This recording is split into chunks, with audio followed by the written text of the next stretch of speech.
అందరికీ నమస్కారం. ఇట్లు మీ సైకాలజీ ఫ్యాకల్టీ తమ్మిన రవికుమార్. మనకి 2025 జూలై మాసంలో 2వ తారీఖు మార్నింగ్ సెక్షన్ సంబంధించిన డిఎస్సి హెచ్జిడి సంబంధించిన పేపర్ మీకు ఎక్స్ప్లెయిన్ చేయడం జరుగుతుంది.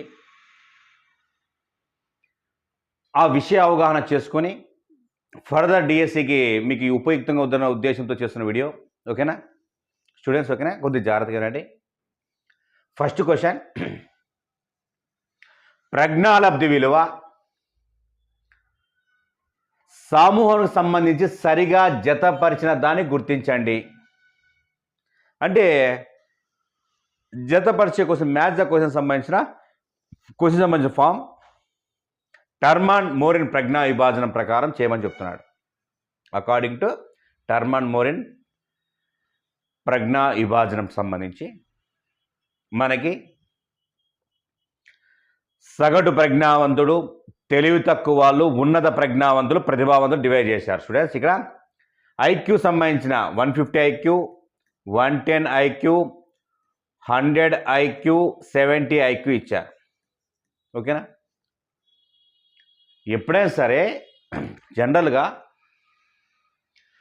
మానసిక వయస్సు అనే భావాన్ని ఫస్ట్ ప్రవేశపెట్టిన వ్యక్తి బీనే, ఫ్రాన్స్ దేశస్థుడు. ఓకేనా?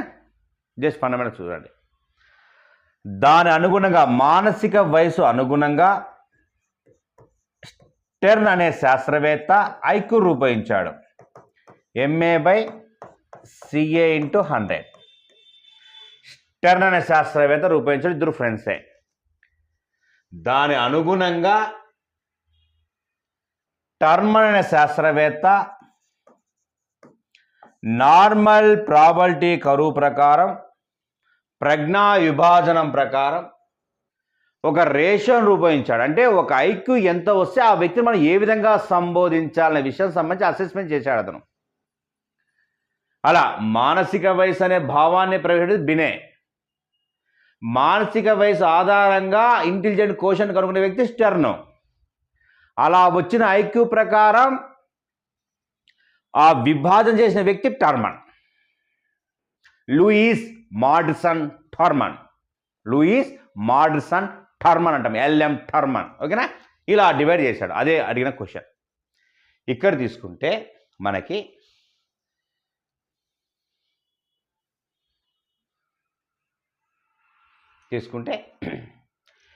ఎవరికైతే ఐక్యూ 20 కంటే తక్కువ ఉంటుందో వీరిని ఈడియట్స్ అంటాం, కస్టోడియల్స్ అంటాం, ప్రొఫౌండ్ మెంటల్ రిటార్డేషన్ అంటాం, వీళ్ళని మెంటలీ ఛాలెంజ్డ్గా చిల్డ్రన్ అంటాం, వీరిని సంరక్షణ స్థాయి గల బుద్ధిమాంద్యత అంటాం. ఓకేనా? కస్టోడియల్స్ అంటాం. స్టూడెంట్స్, ఇక్కడ ఎవరికంటే ఐక్యూ తక్కువగా ఉంటుందో నోట్స్ రాసుకోండి స్టూడెంట్స్. ఓకేనా? 20 కంటే తక్కువ ఎవరికి ఉంటుందో వాళ్ళని ఈడియట్స్ అంటాం, మూడులు అంటాం. కస్టోడియల్స్ అంటాం, అంటే సంరక్షణ స్థాయి గల బుద్ధిమాంద్యతని వీళ్ళే అంటాం. వీరిని severe and profound mental retardation అంటాం, అంటే బుద్ధిమాంద్య గల పిల్లలు అంటాం. వీళ్ళని మనకి మెంటలీ ఛాలెంజ్డ్ గల చిల్డ్రన్ అంటాం. వీళ్ళ ఎక్కువగా డౌన్ సిండ్రోమ్ కానీ టర్నర్ సిండ్రోమ్ కానీ పిల్లవాళ్ళుగా ఉంటారు, అంటే మెంటల్ రిటార్డేషన్ పర్సన్గా ఉంటారు వీళ్ళు. ఓకేనా? 20 కంటే తక్కువగా ఉంటాయి స్టూడెంట్స్. ఓకేనా? Next 20 to 50. జనరల్గా 50 తీసుకోరు, 49 తీసుకుంటారు. ఓకేనా? 49 తీసుకుంటారు. వీళ్ళని LMR అంటాం, లర్నబుల్ మెంటల్ రిటార్డేషన్ అంటాం. ట్రైనబుల్ మెంటల్ రిటార్డేషన్ అంటాం. ట్రైనబుల్ మెంటల్ రిటార్డేషన్ అంటాం. TMR అంటాం, ట్రైనబుల్ మెంటల్ రిటార్డేషన్, అంటే శిక్షణా స్థాయి గల బుద్ధిమాంద్యత అంటాం. శిక్షణా స్థాయి గల బుద్ధిమాంద్యత అంటాం. జనరల్గా ఈ ఇద్దరికి చదువు అబ్బని పిల్లలు అంటాం. వీళ్ళిద్దరిని చదువు అబ్బని పిల్లలు అంటే వీళ్ళకి చదువు చెప్పలేం, చదువు రాదు. ఓకేనా. నెక్స్ట్ 50 to 69 ఈఎంఆర్ అంటాం, ఎడ్యుకేటబుల్ మెంటల్ రిటార్డేషన్ అంటాం. ఎడ్యుకేటబుల్ మెంటల్లీ రిటార్డేషన్ అంటాం. వీళ్ళు చదువుకుంటారు. గతంలో చెప్పినట్టు ఇది 9th వీడియో, ప్రీవియస్ దీని గురించి చాలా ఎలాబరేట్ చెప్పా, అయినా కూడా ఇక్కడ నేర్చుకోండి. ఎడ్యుకేటబుల్ మెంటల్ రిటార్డేషన్ అంటాం, విద్యా స్థాయి గల బుద్ధిమాంద్యత అంటాం వీరిని. ఇక్కడ వీళ్ళు 4వ తరగతి గల లర్నింగ్ అవుట్కమ్స్, అభ్యసన కృత్య ఫలితాల వరకు నేర్చుకుంటారు. అంటే వీళ్ళు చాలా నెమ్మదిగా నేర్చుకుంటారండి. సరళ పదాలు కానీ, ద్విత్తాక్షరాలు కానీ, ఏబిసిడీలు కానీ, 1 2 3లు కానీ, ఇవన్నీ చాలా లేట్గా నేర్చుకుంటారు, చదువుతారు, అయితే నెమ్మదిగా నేర్చుకుంటారు. దాదాపు వీళ్ళు చతురు ప్రక్రియలో చేయాలనుకునే లోపల వాళ్ళకి మెంటల్ ఎక్కిపోతుంది. ఓవరాల్గా 16 సంవత్సరాలు వస్తాయి, వాళ్ళ ఐక్యూ అలా ఉంటుంది. 70 to 89 వీరిని స్లో లర్నర్స్ అంటాం. స్లో లర్నర్స్ అంటాం. వీరినే తెలివి తక్కువ వాళ్ళు అంటాం, వీరిని నిదాన అభ్యాసకులు అంటాం. మరి క్వశ్చన్ అడిగాడు దీంట్లో, తెలివి తక్కువ వాళ్ళు అడిగారు, తెలివి తక్కువ వాళ్ళు అడిగారు, ఇదే తెలివి తక్కువ వాళ్ళు, స్లో లర్నర్స్ అంట. 90 to 109 వీళ్ళనే సగటు ప్రజ్ఞావంతులు అంటాం. అంటే యావరేజ్ స్టూడెంట్స్, ఓకేనా.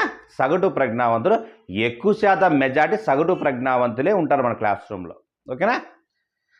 తరువాత 110 నుంచి 129 వరకు ఉన్నత ప్రజ్ఞావంతులని, 130 to 149 అత్యున్నత ప్రజ్ఞావంతులని, 150 పైన గిఫ్టెడ్ చిల్డ్రన్స్ అని అంటాం. గిఫ్టెడ్, ఇంకా వీళ్ళకి అసలు ఇంకా వీళ్ళకి తిరుగులేదట, వీళ్ళ బుర్రకి హై ఐక్యూ ఉంటుంది, హైయెస్ట్ ఐక్యూ ఉంటుంది, హై పిచ్లో ఉంటుంది వీళ్ళ ఐక్యూ, ఓకేనా. ఇక్కడ తీసుకుంటే మీకు ఐడియా ఉండాలి, 20 కంటే తక్కువ ఉంటే ఈడియర్స్ అంటాం, కస్టోడియల్స్ అంటాం, శిక్షణ అంటే మన సంరక్షణ స్థాయి గల బుద్ధిమాంద్యం అంటాం, కస్టోడియల్స్ అంటాం. వీళ్ళని మెంటలీ ఛాలెంజ్ చిల్డ్రన్ అంటాం, ఓకేనా. వీళ్ళు చాలా ఇబ్బందికరంగా పాపం ఇంటి దగ్గర ఉంటారు, వీళ్ళకి ఆకలి అవుతుంది, మలమూత్ర విసర్జనకు సంబంధించి చెప్పలేరు, చాలా ప్రాబ్లమ్స్ వల్ల ఇలా వచ్చింటారు వీళ్ళు. 20 to 49 ట్రైనబుల్ మెంటల్ రిటార్డేషన్, శిక్షణ స్థాయి గల బుద్ధిమాంద్యత, ఓకేనా. అంటే వీళ్ళ దగ్గర చదువు చెప్పలేం, వీళ్ళకి మన చదువు అబ్బని పిల్లలు అంట. 50 to 69 ఎడ్యుకేటబుల్ మెంటల్ రిటార్డేషన్ అంటాం, ఎడ్యుకేటబుల్ మెంటల్ రిటార్డేషన్ అంటాం, ఓకేనా. వీళ్ళకి చదువు చెప్పచ్చు, అంటే 4వ తరగతి లర్నింగ్ అవుట్కమ్స్ చెప్పచ్చు, 5వ తరగతి లర్నింగ్ అవుట్కమ్స్ వాళ్ళకి చెప్పలేం.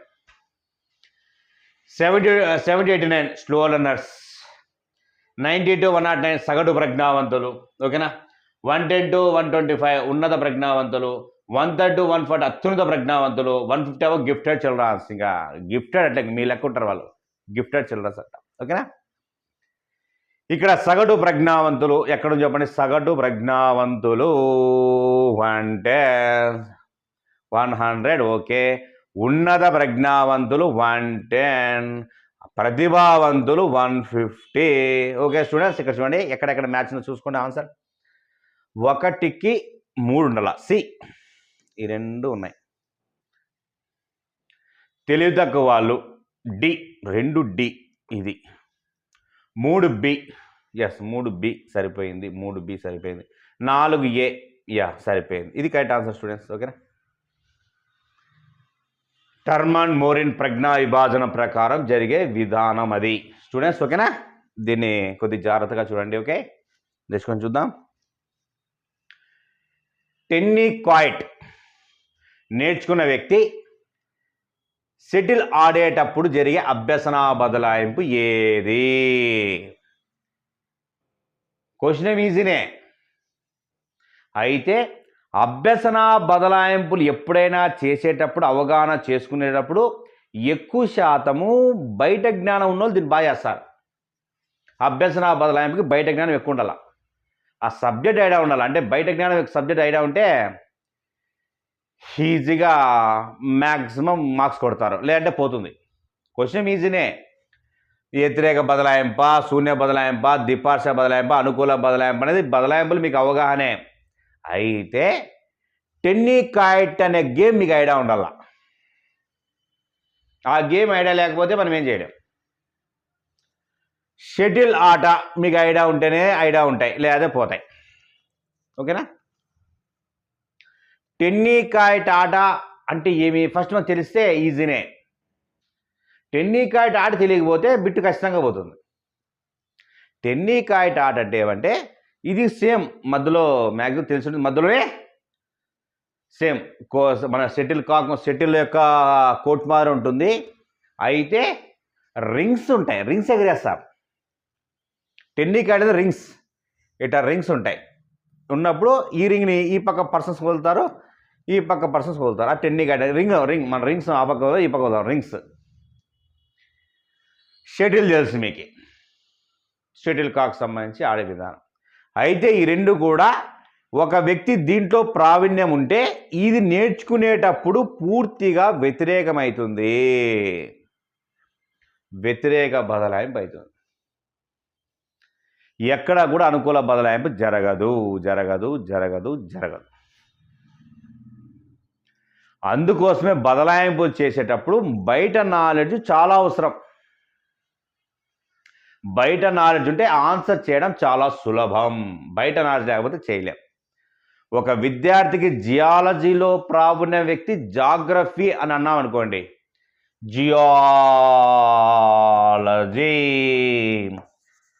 జాగ్రఫీ అనుకోండి, దాంట్లో ఈ జియాలజీ అనేది జాగ్రఫీ ఈజీగా ఉంటుందా లేదా అని క్వశ్చన్ అడిగితే జియాలజీ అంటే మీకు ఐడియా ఉండాల, జాగ్రఫీ అంటే ఐడియా ఉండాలి. ఈ రెండు ఐడియా ఉంటేనే మనం అనుకూలమా ప్రతికూలమా శూన్యమా అనే ఐడియా వస్తుంది. మనకు ఆ రెండు ఐడియా లేకపోతే స్టూడెంట్స్ పోతుంది, ఆ రెండు లేకపోతే పోతుంది. ఓకేనా? మౌస్కు సంబంధించి మౌసెస్ అని రాసినారు అనుకోండి, కరెక్ట్. ఇది సింగులర్ ఫాము, ఇది ప్లూరల్ ఫాము అని మనం అనుకున్నాం అనుకోండి, బిట్టుపోయినట్లే. అంటే మీ మౌస్కి ప్లూరల్ ఫామ్ ఏమి మైస్, మైస్ పెట్టలేదు, మౌసెస్ పెట్టినాం, పోయినట్లే. అర్థమైందా? Singular leave, LEAVE leave, plural form lives అని వచ్చిందనుకో క్వశ్చన్, లివ్కి ప్లూరల్ ఫామ్ లీవ్స్ ఉందా అసలుకి అనే డౌట్ వచ్చిందనుకో బిట్టుపోతుంది. లీవ్కి ప్లూరల్ ఫామ్ అంటూ ఏమీ ఉండదు, రెండు ఒకటే, సింగులర్ ప్లూరల్ ఒకటే, LEAVE లీవ్ అంటాం. ఈ క్వశ్చన్ రావాలంటే మనకి బయట జ్ఞానం అవసరం స్టూడెంట్స్. ఓకేనా? ఇది చాలా ఇంపార్టెంట్. ఓకేనా? ఒక టేబుల్ మీకు ఇస్తాను, అది బాగా నేర్చుకోండి. ఓకే, నేర్చుకొని చూద్దాం. వ్యక్తి భవిష్యత్తులో ప్రత్యేక కౌశలాన్ని సామర్థ్యాన్ని సూచించే ప్రస్తుత పరిస్థితిని ఇలా అంటాం. వ్యక్తి భవిష్యత్తులో ప్రత్యేక కౌశలాన్ని సామర్థ్యాన్ని సూచించే ప్రస్తుత పరిస్థితిని ఇలా అంటాం. వైఖరి, సహజ సామర్థ్యము, సాధన, ప్రేరణ, అభిరుచి, ఇలా మనకి 4 ఆప్షన్స్ ఇచ్చాడు. ఎప్పుడైనా సరే ప్రశ్నలు బాగా గుర్తుపెట్టుకోండి. భవిష్యత్ అనే పదం కనపడిందా, అంచనా వేసే సామర్థ్యం ఏమైనా కనపడిందా, ప్రాగుకరించే సామర్థ్యం ఏమైనా కనపడిందా అని కనపడేదానికి ప్రశ్నలో కళ్ళు మూసుకొని సహజ సామర్థ్యాలు ఆన్సర్ పెట్టేయండి. ఏం ఆలోచన, సహజ సామర్థ్యం ఆన్సర్ పెట్టేసేయండి, యాప్టిట్యూడ్స్ని ఆన్సర్ పెట్టేసేయండి. ఓకేనా? ప్రశ్నలు ప్రతిస్పందన, అభిప్రాయము, సంఘంతో పరస్పర చర్యలు, సాంఘిక మనోవిజ్ఞాన శాస్త్రంలో కీలక పాత్ర వహించేది, మూర్తిమత్వ నిర్మాణంలో గరిష్ట పాత్రను పోషించేది అనే పదాలు పన్నాయనుకోండి, అది వైఖరే. అది వైఖరి, బాగా గుర్తుపెట్టుకోండి, వైఖరి. ఓకేనా? సాధనా ప్రేరణ మీకు అచీవ్మెంట్ మోటివేషన్ తెలుసు. అచీవ్మెంట్ మోటివేషన్, బాహ్య ప్రేరణ, అంతక ప్రేరణ, సాధనా ప్రేరణ, పరిహార ప్రేరణ, 4 రకాల ప్రేరణ ఉంటాయి. ఇది కాదు ఆన్సర్.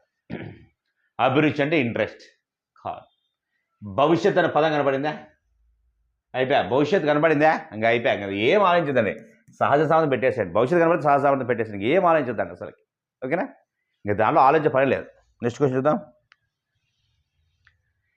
ఈ నిబంధనలు ఆలోచనలను వివేచనకు సమస్య పరిష్కారానికి అవకాశం ఉంటుంది. స్టూడెంట్స్, ఈ అభ్యసనంలో ఆలోచనకు వివేచనకు మనకి అవకాశం ఉంటుంది. ఓకేనా? చూద్దాం. శాస్త్రీయ నిబంధనము, యత్నదోష అభ్యసనము, అంతర్దృష్టి అభ్యసనము, కార్యసాధక నిబంధనము ఉన్నాయి. 4 ఉన్నాయి. ఓకేనా? ఈ అభ్యసనంలో ఆలోచనకు వివేచనకు సమస్య అవకాశం ఉంది. దీంట్లో ఏమీ లేదు, నిబంధన ప్రకారం మనం నేర్చుకుంటాం. దానికి ఎవరు ప్రతిపాదించిన వ్యక్తి? Ivan Pavlo.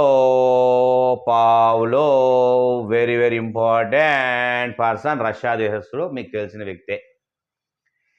యత్నదోష అభ్యసనము ఆలోచనలకు వివేచనకు సమస్య పరిష్కారానికి ఎటువంటి విధానం కానీ ఎటువంటి అంశాలు కానీ ఏమీ లేనటువంటి ఏకైక అభ్యసనం యత్నదోష అభ్యసనం అని విమర్శించిన వ్యక్తులు గెస్టాల్ట్ వాదులు. కాబట్టి ఇది కాదు. థారండైక్ కాదు. అంతర్ అభ్యసన సిద్ధాంతం, కార్యసాధన అభ్యసన సిద్ధాంతం, బిఎఫ్ స్కిన్నర్. ఓకేనా? BF Skinner. అయితే దానికి సరైన సమాధానం స్టూడెంట్స్, దానికి సరైన సమాధానం ఏదంటే అంతర్దృష్టి అభ్యసనం. Very very important. అంతర్దృష్టి అభ్యసనం ఆలోచనలకు వివేచనకు సమస్య పరిష్కారానికి అవకాశం ఉంటుంది ఈ యొక్క ఇన్సైట్ లెర్నింగ్ థియరీలో. ఆప్షన్స్లో కొన్నిసార్లు స్టూడెంట్స్ బాగా గుర్తుపెట్టుకోండి, ఆప్షన్స్లో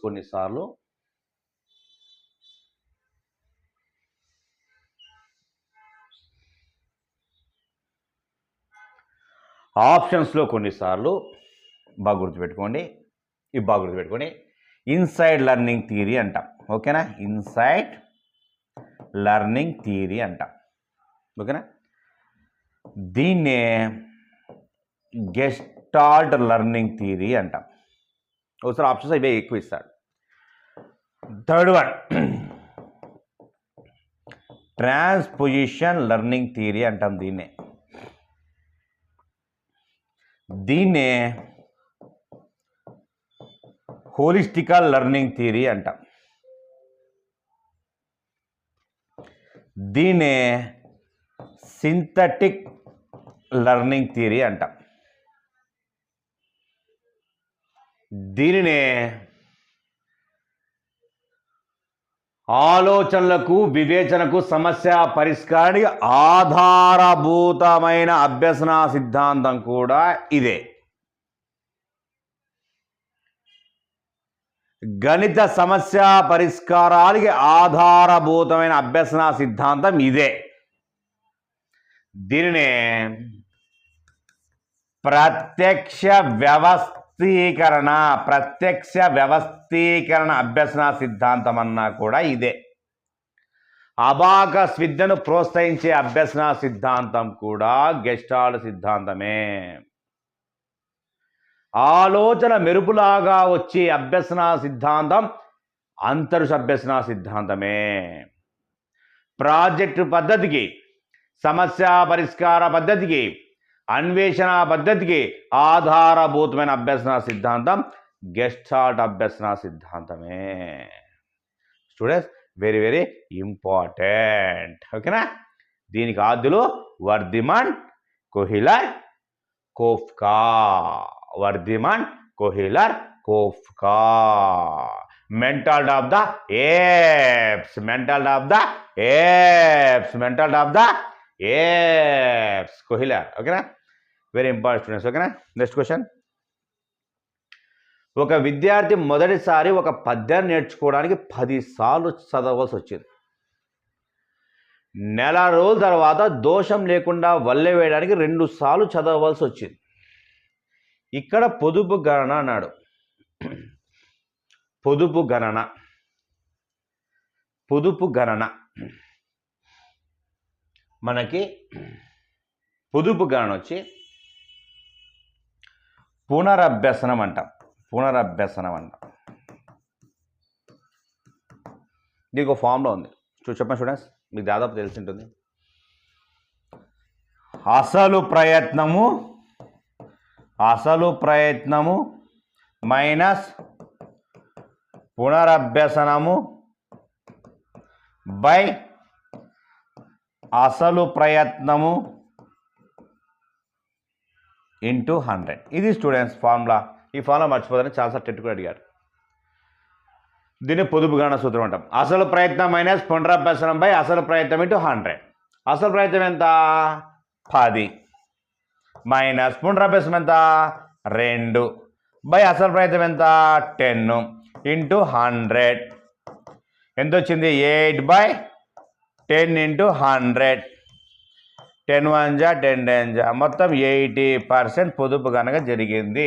80 ఆడుంది, 84లో ఉంది. ఇది కరెక్ట్ ఆన్సర్. ఇంకా తెలియలేదు, మనకు ఒక మార్క్ వచ్చినట్లే. ఓకేనా, మ్యాథమెటిక్స్ సంబంధించి చిన్న క్వశ్చన్, అది వేగంగా చేయాలి, అది ఇంపార్టెంట్. ఓకేనా, నెక్స్ట్ క్వశ్చన్. ఈ క్రింది వాళ్ళు సరైన ప్రవచనం గుర్తించండి. ఎంఎంపిఐలో మొత్తం 500 ప్రశ్నలు ఉంటాయి. మినెసోటా మల్టిప్లికేషన్ పర్సనాలిటీ ఇన్వెంటరీ, మెకిల్లీ మరియు హతావే. ఇది ఒక మూర్తిమత్వ శోధిక. కరెక్టే. 550 క్వశ్చన్స్ ఉంటాయి. కరెక్ట్. జిఏటివి జనరల్ యాప్టిట్యూడ్ టెస్ట్ బ్యాటరీలో 11 పరీక్షాంశాలు ఉంటాయి. ఈ రెండు ఏది సరే?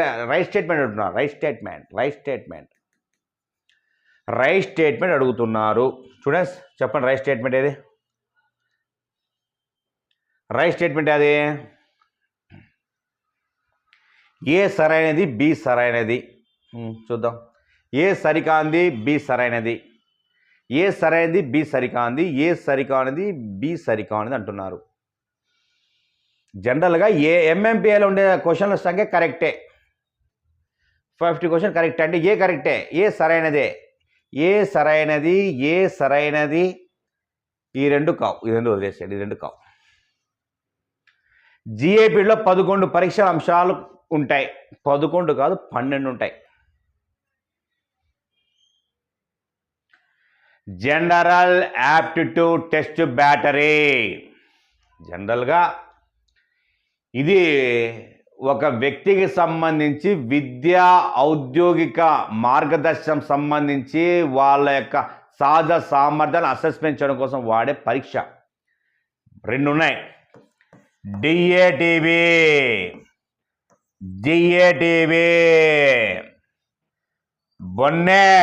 బొన్నెట్ అనే శాస్త్రవేత్త differential aptitude test battery కనుక్కున్నాడు.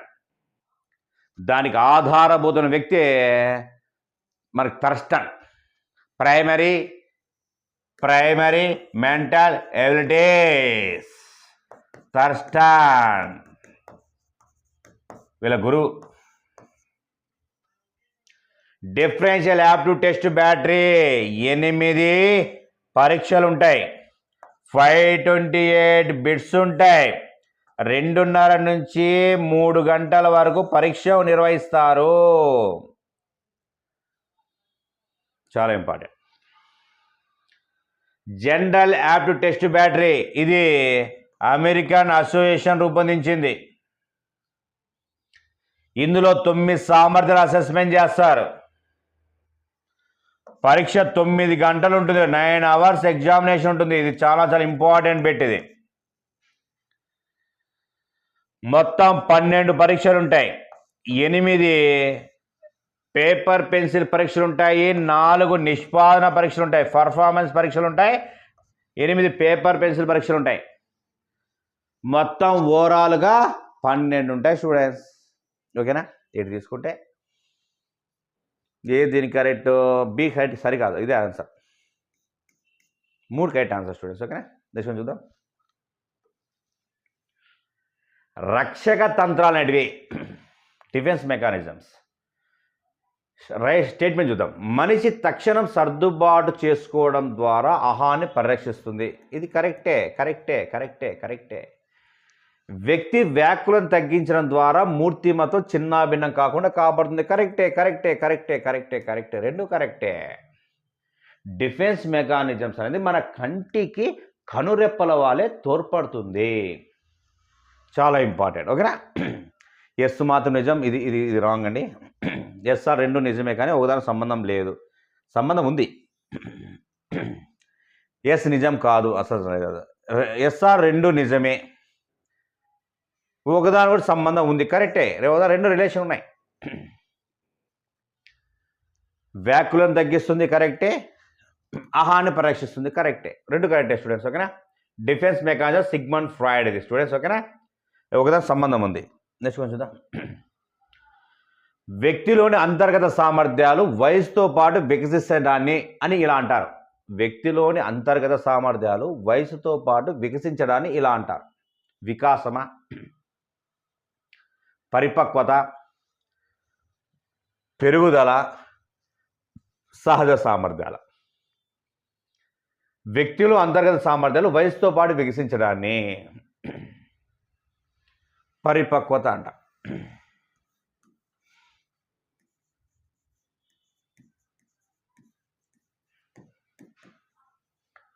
McDougall చెప్పాడు. మెక్డోగల్ సహజాతాలకు పితామహుడు మెక్డోగలే. హర్మికిజం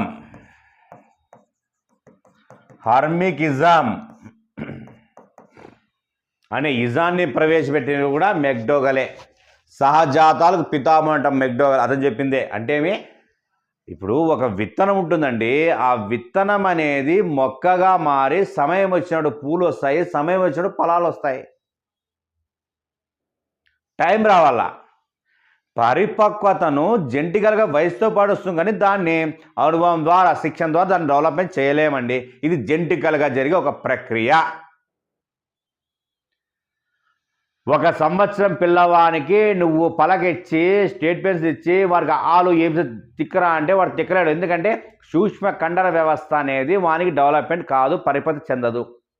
వయసుతో పాటు డెవలప్మెంట్ అవుతుంది. కాబట్టి వానికి 4 నుంచి 5 సంవత్సరాలు వచ్చినప్పుడు మనకి మానసిక చలనాత్మక రంగం సంబంధించి డెవలప్మెంట్ అవుతాయి. కాబట్టి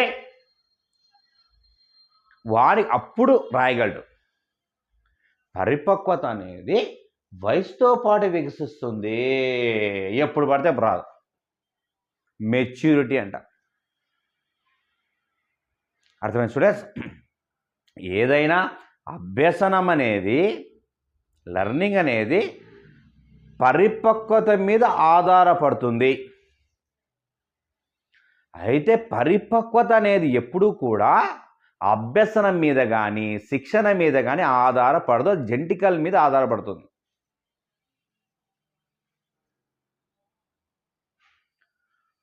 ఈ రెండు స్టేట్మెంట్స్ చూడండి. ఒక వ్యక్తికి సంబంధించి శారీరక సంసిద్ధత, ఒక వ్యక్తికి సంబంధించి మానసిక సంసిద్ధత.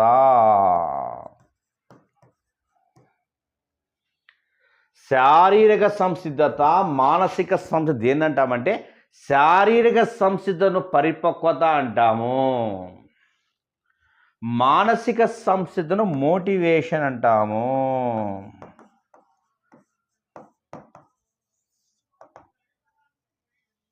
చాలా ఇంపార్టెంట్ స్టూడెంట్స్ అండి. ఓకేనా? ఇది అందరికి సంబంధించి జరిగే విధానం, వయసుతో పాటు వచ్చేది పరిపక్వత, మెచ్యూరిటీ. నెక్స్ట్ కొంచెం చూద్దాం. ఒక అమ్మాయి తన అభిరుచులు మరియు సామర్థ్యాల గురించి అవగాహన ఉంది. దాన్ని దృష్టిలో ఉంచుకొని ఆమె ఫ్యాషన్ డిజైనింగ్ ఉద్యోగాన్ని ఎన్నుకుంది. ఇది ఆమె గల ప్రజ్ఞను సూచిస్తుంది. ఇవన్నీ కూడా దేనికి సంబంధించింది?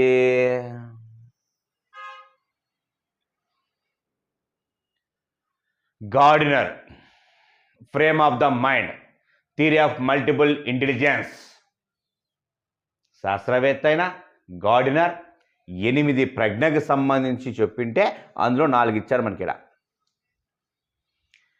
ఎప్పుడైతే చూడు ఈ తెలుగు కన్నా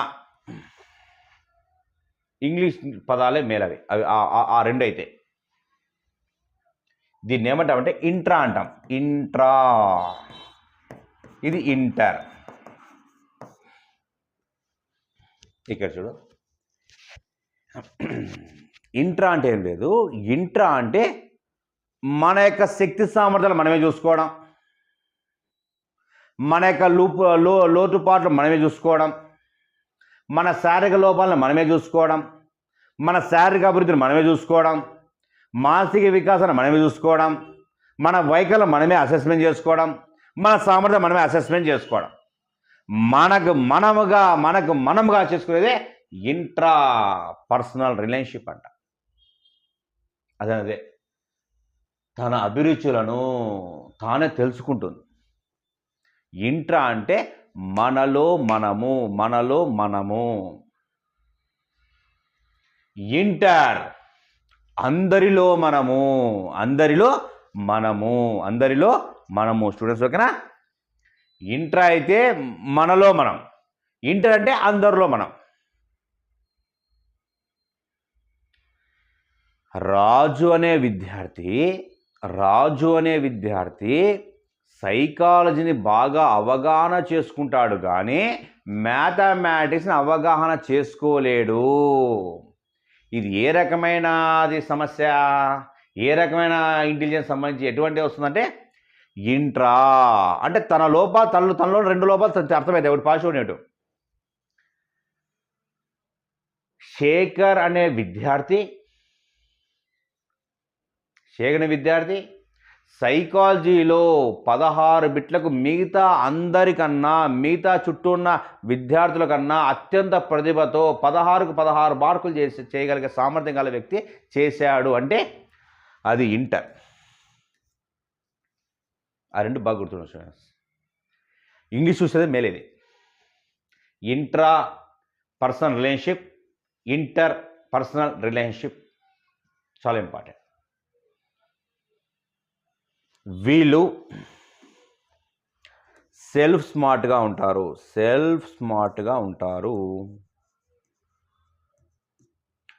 వీళ్ళు సోషల్ స్మార్ట్గా ఉంటారు. వీరు మ్యాథమెటికల్ స్మార్ట్గా ఉంటారు. వీళ్ళు పిక్చర్ స్మార్ట్గా ఉంటారు. చాలా ఇంపార్టెంట్. ప్రాదేశిక సంబంధం స్పెషల్ ఇంటెలిజెన్స్ అంటాం. స్పెషల్ ఇంటెలిజెన్స్ అంటే వాళ్ళు శిల్పులు కానీ, చిత్రలేఖనం కానీ, చిత్రాలు వేసేవాళ్ళు కానీ ఇది ఎక్కువ ఉంటుంది. ప్రాదేశిక ప్రజ్ఞ చాలా ఎక్కువగా ఉంటుంది. ఓకేనా? తన అభిరుచులు తాను తెలుసుకోవడం అంతా కూడా ఇంట్రా పర్సనల్ రిలేషన్షిప్. ఓకేనా? తన లోపపాలను తానే చూసుకునే విధానము. knowing one's own mind, తన యొక్క సామర్థ్యాలను తానే చూసుకోవడం. స్టూడెంట్స్ ఓకేనా? నెక్స్ట్ క్వశ్చన్ చూద్దాం. అభ్యసన ప్రక్రియలో పిల్లవాడు తన అభ్యసనలో అభివృద్ధి చూపించే తాత్కాలిక దశ. అభ్యసన ప్రక్రియలో పిల్లవాడు తన అభ్యసనంలో అభివృద్ధి చూపించే తాత్కాలిక దశ. ఇది వర్డ్ చాలా ఇంపార్టెంట్. చాంచల దశ, పీఠభూమి దశ, ప్రారంభ దశ, శారీరక ధర్మ దశ. ఇది మీకు ముందు సెక్షన్లో కూడా చెప్పాను. ఇది 9th వీడియో అండి. ఓకేనా?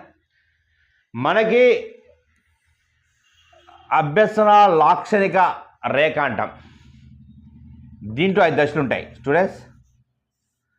ఒకటోది ఇంకో ఇదే ప్రారంభ స్ఫూర్తి దశ. ఇది ఫస్ట్ స్టూడెంట్స్. ఓకేనా? ఇది ఫస్ట్ది. ఈ దశలో అభ్యసనం అత్యంత వేగంగా జరుగుతుంది. దీనంత వేగంగా ఏ రోజు ఏ యొక్క దశలో కూడా జరగదు. దీన్ని ప్రారంభ శూరత్వం అంటాం. చదివితే ఫస్ట్ జిమ్కి మనం పోయినామంటే ఫస్ట్ రోజు మొత్తం అన్ని డింబెల్స్ అన్ని మొత్తం అంటే ఫుల్ ఎక్కించేస్తాం. చాంచల్ దశ ఇది రెండో దశ స్టూడెంట్స్, ఓకేనా. అంటే అప్ అండ్ డౌన్స్ వస్తాయి, ఇది ఎగురు దిగురు మారు వస్తాయి. పీఠభూమి దశ, ఇది పీఠభూమి దశ చాలా చాలా ఇంపార్టెంట్ దశ, ఇది వెరీ వెరీ ఇంపార్టెంట్ దశ. ఇది మూడో దశ.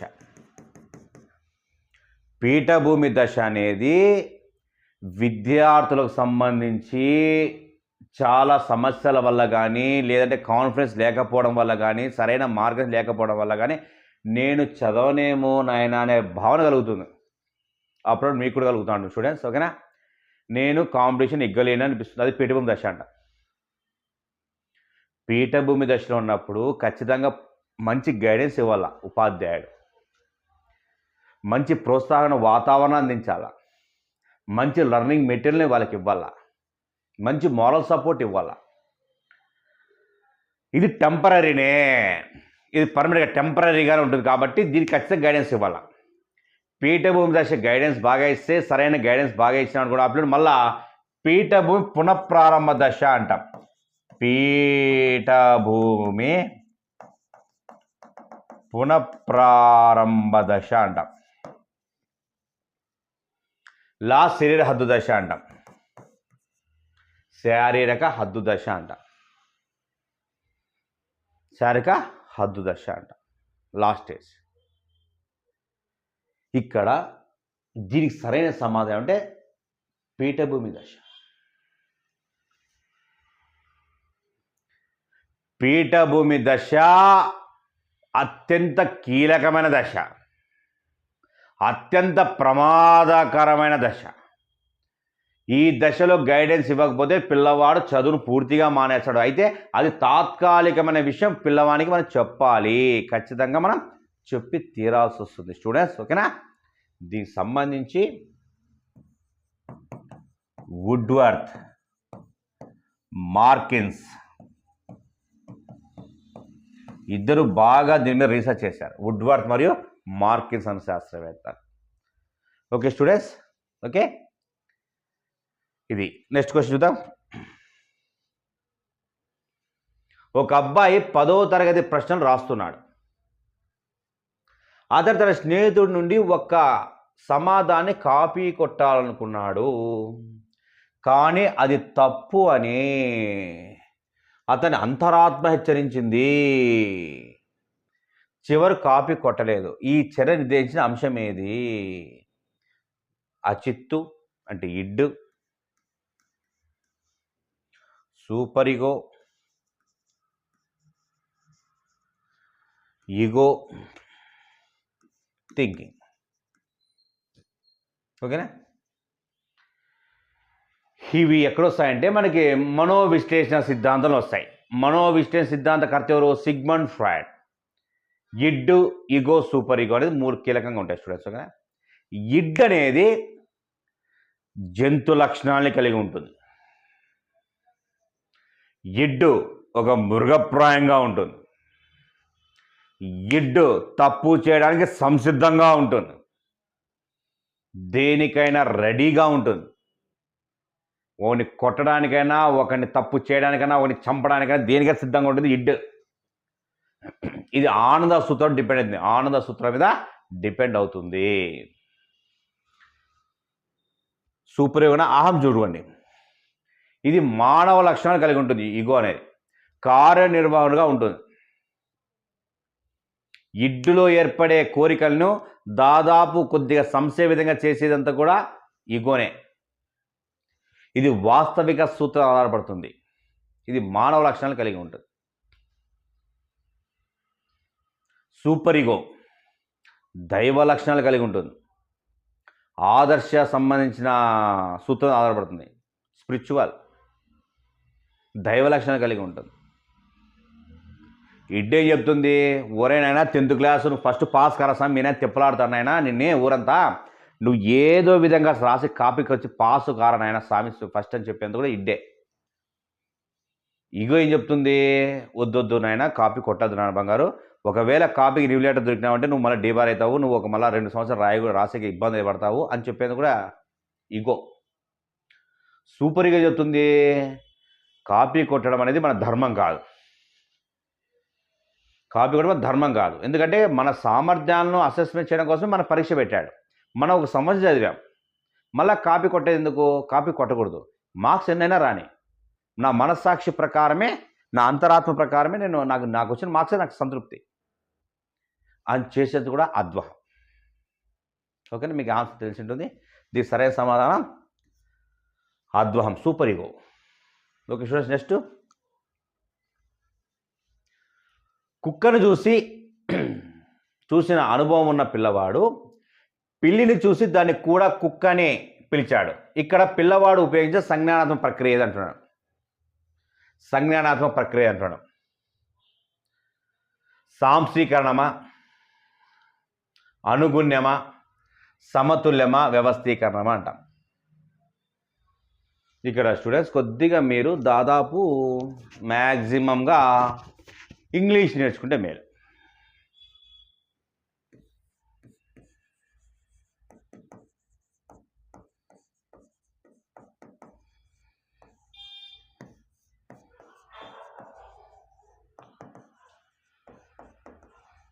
ఈ 2 పదాలు చాలా ఇంపార్టెంట్ స్టూడెంట్స్. అసిమిలేషన్, అకామిడేషన్ అంటాం. అసిమిలేషన్ సాంశీకరణం అంటాం, అకామిడేషన్ అనుగుణ్యత అంటాం. ఇది కన్నా ఇవి చాలా ఇంపార్టెంట్. అసిమిలేషన్, అకామిడేషన్ బాగా గుర్తుపెట్టు, ఈజీగా ఎగ్జామినేషన్ ఈజీ గుర్తుపెట్టేస్తారు, టక్కన ఆన్సర్ పెడతారు. అసిమిలేషన్ అంటే ఏం లేదు, ఏదైనా ఒక విషయం మనం చూస్తున్నప్పుడు కానీ, ఏదైనా ఒక విషయం మనం నేర్చుకుంటున్నప్పుడు కానీ గతంతో ఉన్న నాలెడ్జ్తో మనం సరిపోల్చుకోవడాన్నే అసిమిలేషన్ అంట. ఏదైనా ఒక విషయం నేర్చుకుంటున్నప్పుడు, చూస్తున్నప్పుడు కానీ, ఒక సంఘటన వీక్షిస్తున్నప్పుడు కానీ మన గతంలో ఏదైనా మనకున్న పూర్వజ్ఞానంతో దాన్ని కంపేర్ చేసుకుంటాం, దాన్ని అసిమిలేషన్ అంట. అకామిడేషన్ అంటే మనం ఏదైనా ఒక విషయం నేర్చుకుంటున్నప్పుడు కానీ, సొంతంగా అబ్జర్వ్ చేస్తూ, అంటే ఒక సంఘటన మనం పరిశీలిస్తున్నప్పుడు కానీ అక్కడికి సంబంధించి అక్కడ అంశాలు గతంలో ఉన్న అంశంతో ఏడా లింకు లేకపోతే మనం కొత్తగా జ్ఞాన నిర్మాణం ఏర్పాటు చేసుకుంటాం. అంటే మేము స్కీమేటాలో మళ్ళీ న్యూ కన్స్ట్రక్షన్ చేసుకుంటాం. దాన్నే అకామిడేషన్ అంటాం.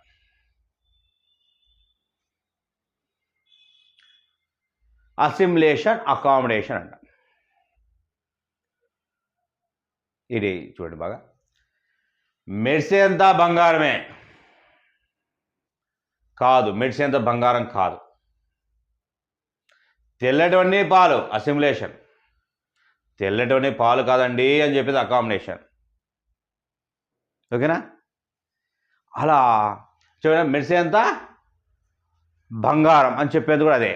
ఎగిరేవన్నీ పక్షులండి అసిమిలేషన్. అయ్యో ఎగిరేవన్నీ పక్షులు కాదండి, గాలిపటం కూడా ఉంటుంది అని చెప్తారు, అకామిడేషన్. ఆ 2 వస్తే బాగా ఈజీ. Assimilation, accommodation. ఇదే కుక్క అనుభవం ఉన్న పిల్లవాడు పిల్లిని చూసి దాన్ని కూడా కుక్కనే పిలిచాడు, అంటే గతంతో నా లింకప్ చేసుకున్నాడు, సాంశీకరణము. పిలిచాడు, కుక్కని పిలిచాడు. ఒకవేళ ఆ కుక్క సౌండ్కి పిల్లి సౌండ్ డిఫరెన్స్ వచ్చింది అనుకోండి, కొత్త నిర్మాణం, స్కిమేటలో కొత్త నిర్మాణం ఏర్పాటు చేసుకుంటాడు, దాన్నే అకామిడేషన్ అంటాం, అనుగుణ్యము అంటాం, దీన్ని సర్దుబాటు అంటాం. సాంశీకరణం అంటాము, స్వాయత్తీకరణం కూడా అంటాం దీన్నే, సాంశీకరణ అని. అనుగుణ్యం వచ్చి సర్దుబాటు అంటాం. ఆ 2 చాలా చాలా ఇంపార్టెంట్ స్టూడెంట్స్ కదా. సమతుల్యం, ఈక్వలిబ్రేషన్, ఈ రెండింటి మధ్య జరిగేదే ఈక్వలిబ్రేషన్. ఆర్గనైజేషన్, వ్యవస్థీకరణము, ఇవన్నీ దానికి సంబంధించి. ఇవన్నీ ఎక్కడ వస్తాయంటే మీకు జీన్ పియాజే సంజ్ఞాన వికాస సిద్ధాంతంలో వస్తాయి స్టూడెంట్స్. ఓకేనా? Next question. ఒక వ్యక్తి ఆమోదయోగ్యం కాని ప్రేరణలను లేదా భావోద్వేగాలను సామాజికంగా ఆమోదయోగ్యమైన క్రియల వైపు కేంద్రీకరించడం. డిఫెన్స్ మెకానిజం సంబంధించిన క్వశ్చనే. విస్థాపనం, ఉదాత్తీకరణం, ప్రక్షేపణం, తాదాత్మీకరణం అంటాం. స్టూడెంట్స్ ఇక్కడ ఏమంటే, విస్థాపనము అంటే ఏమి? గమ్యాన్ని మార్చుకోవడం. అత్త మీద కోపాన్ని దుత్త మీద చూపించడం. ఓకేనా? అత్త మీద కోపాన్ని దుత్త మీద చూపించడం అంటే ఏమి? ఒకరి కోపాన్ని మరొక వైపుకి పంపించేసేయడం. ఓకేనా? అది విస్థాపనం అంటే మీకు చాలా వరకు తెలిసిన అదే. ఓకేనా? ఉదాత్తీకరణం అంటే ఇది కరెక్ట్. ఒక వ్యక్తికి సంబంధించి ఇప్పుడు ఉదాహరణకు నేను చెప్తానండి. నాకే ఒక వ్యక్తిని రక్తం వచ్చే విధంగా కొట్టడం అంటే నాకు భలే ఇష్టం. అయితే ఆ సమాజం ఒప్పుకోలే. నా యుగోకి సమాజం యాక్సెప్ట్ చేయలే. తప్పంటాంది. నా యుగో నేను కాపాడడం కోసం ఏం చేసినాను? సమాజం అంగీకరించే బ్రెజిలింగ్కి వెళ్ళా, బాక్సింగ్కి వెళ్ళా, అక్కడ కొట్టినా. అయితే ఇలా ఎక్కడైతే సమాజం ఆమోదించని దాన్ని ఎక్కడైతే అదే సమాజం ఆమోదించబడుతుందో అక్కడికి వెళ్ళి నేను నా యొక్క ఇగోను కాపాడుకునే వ్యాకులను తగ్గించుకోవడాన్నే ఉదాత్తీకరణం అంటాము.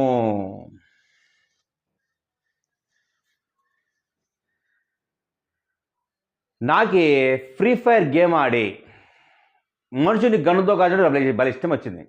గన్నుతో కాల్చడము, రియల్గా గన్నుతో కాల్చి చంపితే ఎట్లుంటుంది అని నాకు ఎక్కువ వచ్చింది. ఎక్కువ ఫ్రస్ట్రేషన్ ఉంది, వ్యాకులత ఉంది. దాన్ని తగ్గించుకుని ఏం చేస్తాను? ఇది సమాజం యాక్సెప్ట్ చేయదు. ఏం చేస్తాను? నేను ఆర్మీకి వెళ్తాను. ఆర్మీకి వెళ్ళి శత్రు దేశాల మీదకి వెళ్ళి నా యొక్క వ్యాకులం తగ్గించుకోవడానికి ప్రయోగాలు చేస్తాను. దాన్ని ఉదాత్తీకరణం అంటాం. ఈ రెండు చాలా ఇంపార్టెంట్ స్టూడెంట్స్. ఓకేనా? ఉదాత్తీకరణం అంటాం. ఛాన్సలర్ పెట్టది.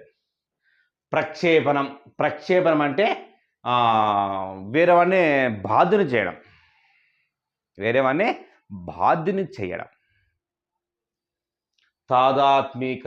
తాదాత్మీకరణం అంటే మనం సాధించలేనిది మనకు తెలిసిన వాళ్ళు సాధిస్తే నేను సాధించకపోయినా పర్వాలేదు లేరా, మా వాడు సాధించినాడు, నేను ఈ సర్పంచ్ కాకపోయినా పర్వాలేదు లేరా, నా కులపు వ్యక్తి సర్పంచ్ అయినాడు కానీ సాల్ కానీ, నేను టీచర్ జాబ్ కొట్టలేకపోయినా వ్యవసాయదారుగా ఉండిపోయినా కానీ నా కూతురు కొడుతున్నారా జాబ్, నా కూతురు కొట్టిందని చాలేరా, నాకు జాబ్, నా సాటిస్ఫై అని చెప్పేందుకు కూడా తాదాత్మీకరణమే.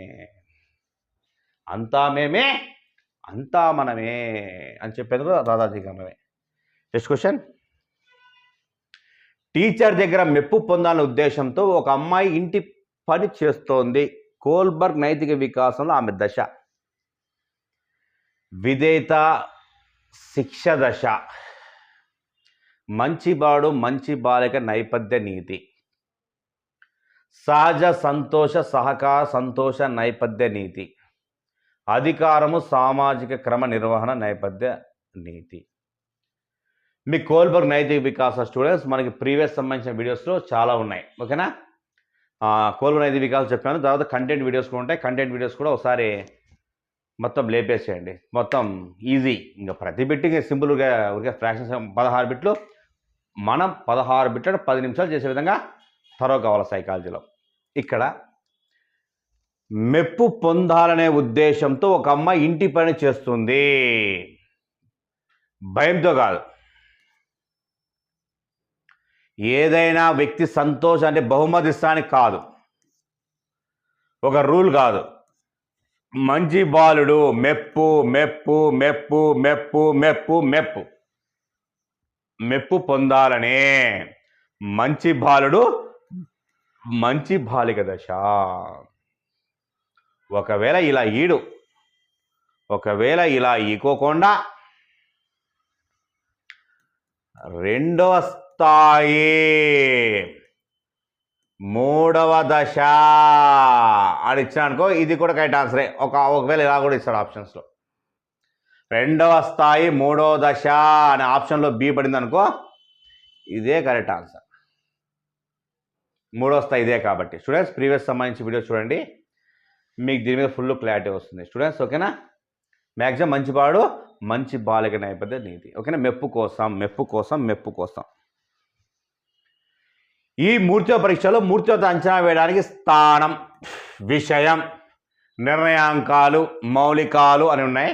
పనిలో తీసుకుంటాం. టీఏటీనా, TAT, Hermann Rorschach ink blank test,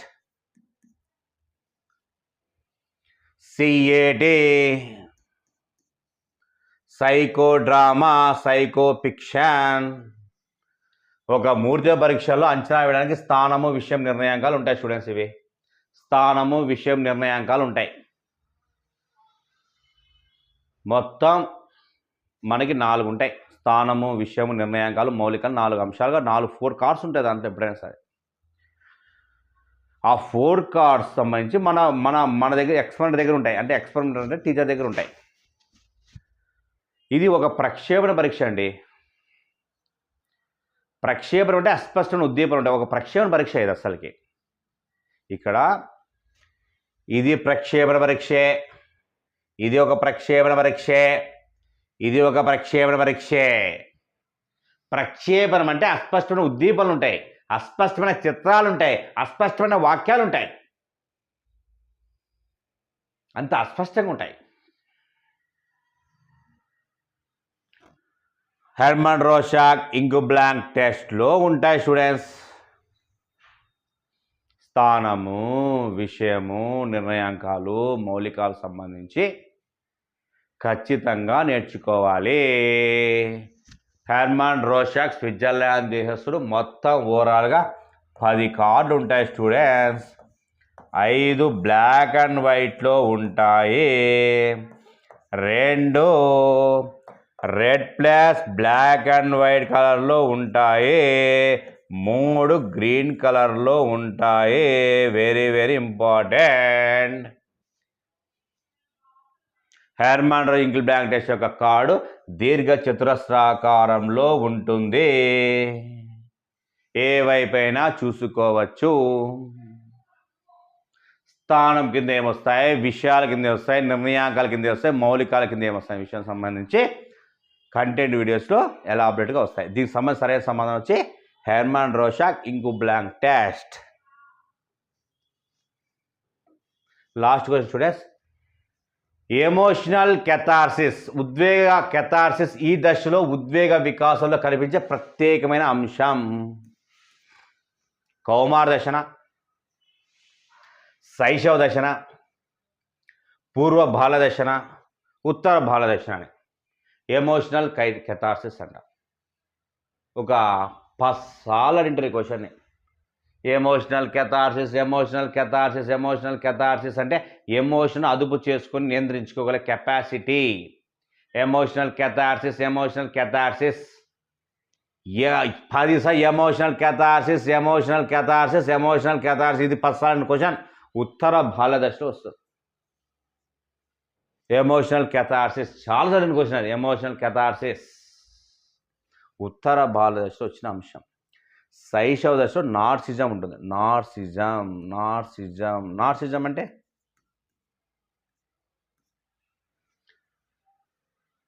తన శరీరాన్ని తానే ప్రేమించుకోవడం.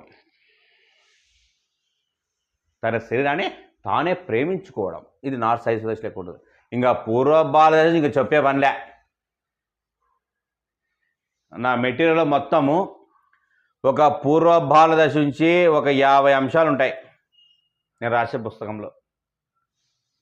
ఉత్తర బాల దశ ఒక 50 పాయింట్లు ఉంటాయి. దీనికి సంబంధించి ఒక 50 పాయింట్లు ఉంటాయి. దీనికి సంబంధించి ఒక 60 పాయింట్లు ఉంటాయి.